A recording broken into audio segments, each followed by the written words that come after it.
आज मैं तुम्हें जो चीज बताने वाला हूं ना, वो मोस्ट ऑफ मैन समझ ही नहीं पाता है, या तो फिर एक्सेप्ट नहीं करेंगे। देखो, हम मोस्ट ऑफ लोगों की दिक्कत क्या होती है पता है? हम है ना, लड़कियों को अपसेट करने से बहुत ज्यादा डरते हैं। अरे यार, मैंने ये कर दिया, मैंने वो कर दिया, तो बंदी कहीं डिसअपॉइंट ना हो जाए, मेरे से नाराज ना हो जाए, मेरी लाइफ में से चली ना जाए।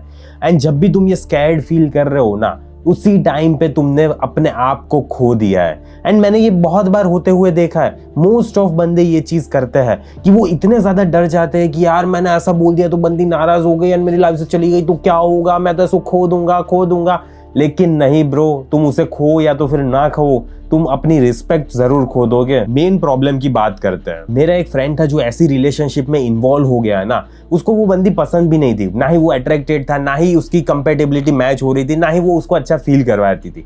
लेकिन फिर भी वो ना कहने से डर रहा था, तो फिर उस बंदी से शादी भी कर ली उसने। आज 2 बच्चे भी ऐसे ही घूम रहे हैं, ठीक है। लेकिन यहाँ पे दिक्कत क्या है ये पता है? कि अभी भी वो अपनी लाइफ में ना खुश नहीं है, क्योंकि वो कहीं ना कहीं सोचता है यार मैंने इतना बड़ा गलती कर दी, मैंने अपने आप को ही धोखा दे दिया। अगर मैंने उसको पास्ट में ना बोल दिया होता ना, तो मैं ये सारी चीजें ना झेल रहा होता अपनी लाइफ में।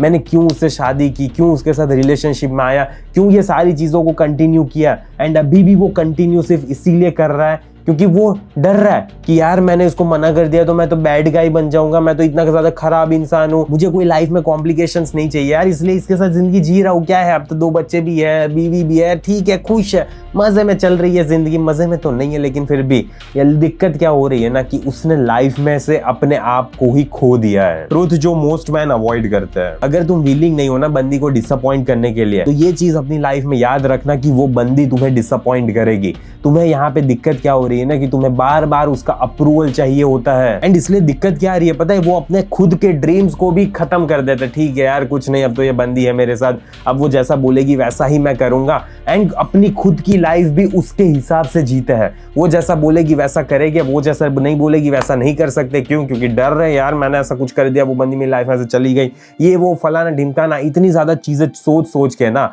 तुमने अपने आप को इस जगह पे ला दिया है ना, कि अब कोई अट्रैक्शन है ही नहीं रिलेशनशिप में।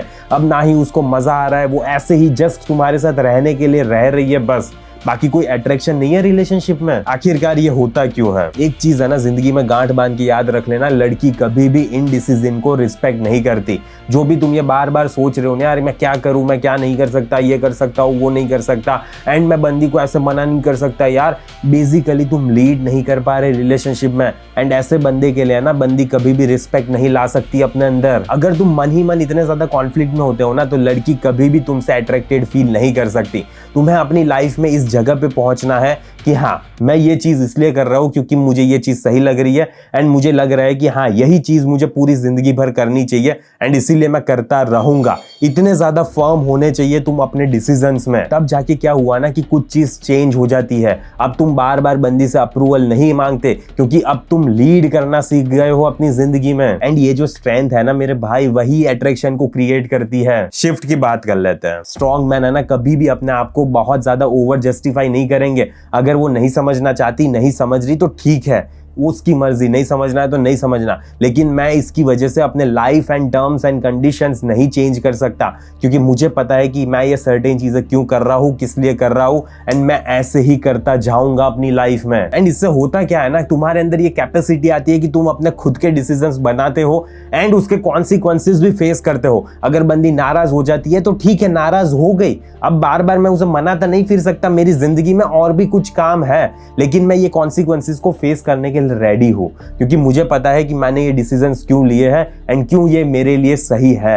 ये सारी चीजें मुझे पता है। एंड आयरॉनिकली होता क्या है पता है? यही वो मोमेंट है जब वो बंदी वापस तुम्हारी रिस्पेक्ट करना स्टार्ट कर देती है। फाइनल सच्चाई की बात कर लेते हैं। अगर तुम तुम्हारी पूरी जिंदगी दूसरे लोगों को खुश करने में ही बिता रहे हो ना, तो मेरे भाई एक चीज समझ लेना, तुम अपने आप को खो दोगे एंड तुम्हें है ना जरा भी मजा नहीं आने वाला जिंदगी जीने में। बट जिस दिन तुम अपने पर्पस को चूज करोगे, no matter what other people are saying, कोई अप्रूवल दे रहा है नहीं दे रहा, कोई फर्क नहीं पड़ता, वही वो मोमेंट है जिस दिन सारी चीजें चेंज हो जाएगी। तब वो बंदी भी तुम्हारी रिस्पेक्ट करती है एंड तुम्हारी जिंदगी है ना आगे बढ़ती है, ऐसे पीछे नहीं धकेली जाती।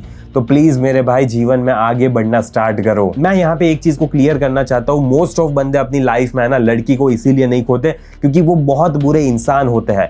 वो इसलिए खोते हैं क्योंकि उन्होंने है ना अपने आप के ऊपर कंट्रोल ही नहीं पाया है। वो बहुत ज्यादा ओवर रिएक्ट करते हैं, बहुत ज्यादा कंट्रोल करने की कोशिश करते हैं, बहुत ज्यादा ओवर जस्टिफाई करने की कोशिश करते हैं। एंड अगर तुम्हें ये सारी चीजों को चेंज करना है, अपने आप को कंट्रोल में लाना है, अपने आप को फ्रेम में लाना है, एंड कैसे एक हेल्दी बाउंड्री क्रिएट करनी होती है, कैसे लड़की तुम्हारी रिस्पेक्ट करती है, ये सारी चीजें मैंने अपने कोर्स में बताई हुई है, मैस्कुलिन फ्रेम स्ट्रेटेजी। अगर तुमने उस कोर्स को चेकआउट नहीं किया, जल्दी से जल्दी चेकआउट करो, तुम्हें कमेंट में पिन लिंक मिल जाएगी। बाकी ठीक है, इस वीडियो को यहीं पे समाप्त करता हूँ, जल्दी मिलेंगे अगले वीडियो में। अंटिल देन बाय बाय, सी या।